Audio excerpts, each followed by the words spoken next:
Kakatapos ko lang panoorin yung may special tatay. So, masasabi ko lang, tonto ako. Kahit hindi pa tapos yung story, naabang ko siya sa YouTube, yung mga upload ng GMA doon. Kahit hindi kompleto, okay lang, naintindihan ko naman yung storya. So, yung storya ng may special tatay, tungkol siya sa isang special child na naging tatay dahil kay Aubrey na nilandi siya dahil sa isang pustahan. So, ako bihira lang manood ng mga local TV shows. Pero itong may special tatay, tiningnan ko talaga sa YouTube. Kasi, na-curious ako dahil nga, yun nga, nag-trending yung mga scenes nila ni Aubrey. So, tuntua ako kasi, sobrang funny talaga siya. Tapos, hindi ko ini-expect na talagang salbahe pala talaga sa Audrey nung umpisa ng kwento.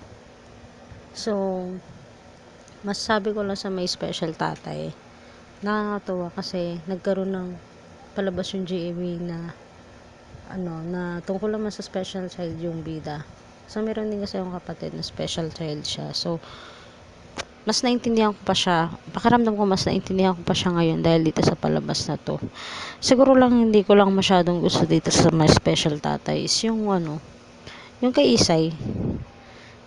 Ay, hindi pala. Sorry, hindi pala Isay. Kay Olivia. Kasi parang yung part nila masyado ng cliche. Yung tipong ng gawa ng asawa, tapos papatay mo yung karibal mo sa pag-ibig, sumisira ako nun ng pamilya. Parang lahat kasi ng karamihan, hindi naman sorry, hindi naman sa lahat. Karamihan ng mga palabas sa TV shows sa GMA ganun ng kwento. So parang yung part kasi niya napansin ko, yun nga, masyado na siyang stereotype sa mga palabas na meron yung GMA. So nakakasawa na rin kasi yung parang lahat na lang ng show nila merong agawan ng asawa, parang mga hindi mabuhay pag walang lalaki sa buhay nila. So, pwede naman maging maganda yung istorya ng may special tatay kahit na walang ganung mga eksena. Parang pwede naman sila kasing mag-focus na lang sa struggle ng pagiging isang special child nung bida, 'di ba? So, when it comes naman do sa love team, na-shock din ako kasi nung nag-search ako tungkol sa may special tatay, nalaman ko na ang partner pala talaga ni Boyet ay si Aubrey. Ay, si Carol pala. Si Ara. Siya pala talaga yung totoong partner, hindi pala talaga si Aubrey. Pero ngayon kasi parang napansin ko lang, mas nagkiklik yung story ni Aubrey tsaka ni Boyet. Kasi syempre, kakaiba naman kasi talaga Ngayon nga lang ako nakita ng ganitong klaseng combination ng love team na yung isa pokpok tapos yung isa naman special child. So, parang nakakatawa yung combination nila bago sa tao. Kaya talagang nag-click talaga siya. Kasi kahit ako nakikita ko yung mga post sa Facebook sa home ng Facebook page ng may special tatay. Nakikita ko yung lumalabas sa newsfeed ko sa Facebook. Kahit yung mga friends ko sinishare yung mga trending videos ni Aubrey tsaka ni Boy. Nakakailig talaga. Tsaka may chemistry talaga sila. So, parang bago talaga siya sa paningin ng tao. Tsaka, yun, nakakatuwa rin kasi parang pinakita dito na yung mga pokpok tsaka yung mga special child, hindi lang sila pwedeng or hindi lang sila basta pang-add ng character sa isang palabas. Pwede rin sila maging bida. Hindi lang sila basta nasa background lang. Meron din silang sariling kwento. So, para sa akin, recommended talaga panoorin tong may special tatay. Pero sa totoo lang gusto ko rin naman yung character ni Carol kasi nakakatuwa siya. Lalo yung sinabi niya dun sa kay Aubrey na buti pa yung aso ng kapitbahay namin, mas mabuting ina kaysa sa'yo. Inaalagaan yung mga tuta niya. So, yun, tuntua talaga ako dun. Kasi parang, hindi rin naman typical na leading lady lang din si Carol. Kaya niya rin kasi ipagtanggol yung sarili niya. So, yun yung nakakatuwa dun. Tsaka, ano, gusto ko lang dito sa story ng may special tatay.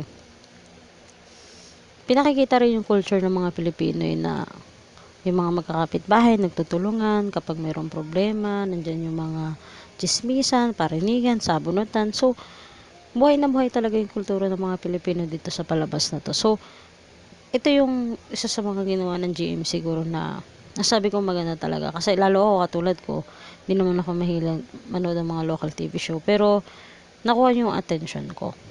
Tsaka, maganda rin yung combination ng mga actor and actresses. Pinaghalo yung mga sikat na artista, tsaka yung mga bagong artista lang. So, pagka ganun kasi, napansin ko kasi sa ibang palabas parang nilalagay lahat ng mga sikat na artist sa isang show. Pero dito maganda kasi halo So, ibig sabihin, yung mga hindi pa ganong kakilala, mapapansin din sila. Kasi halo sila dun sa mga kilala ng artista. So, dapat ganun talaga yung combination palagi. Tsaka, pansin ko dito, kahit na yung ibang karakter, kahit mga bagong artista lang, magaling din silang umarte. So, wala naman ako nakita na parang hindi magaling. Basta ganun, nakakatuwa talagang panoorin to. May special tatay. Hindi ko pa siya tapos, so wala na kasi akong TV. So, kaya sa ngayon, sa YouTube lang ako nanonood. Pero doon naman ako sa official channel lang. Jamie nanonood. So, hopefully, mapanood ko siya sa bahay ng nanay ko. Kaya lang kasi hapon yung time slot niya. Hindi ko nga alam na hapon pala. Akala ko panggabi. So, marirecommend ko talaga na panoorin nyo yung may special tatay. Lalo na dun sa mga merong kamag-anak na special child katulad ko. Pag pinanood nyo to, mas ma-appreciate nyo yung mga katulad nila na dapat mahalin din natin sila tsaka pangalagaan syempre. So, thank you sa mga nanonood or sa pakikinig dito sa review ko. So, please subscribe to my channel kung gusto nyo pa ng more reviews. Thank you. This is Christina De Leon. Bye-bye.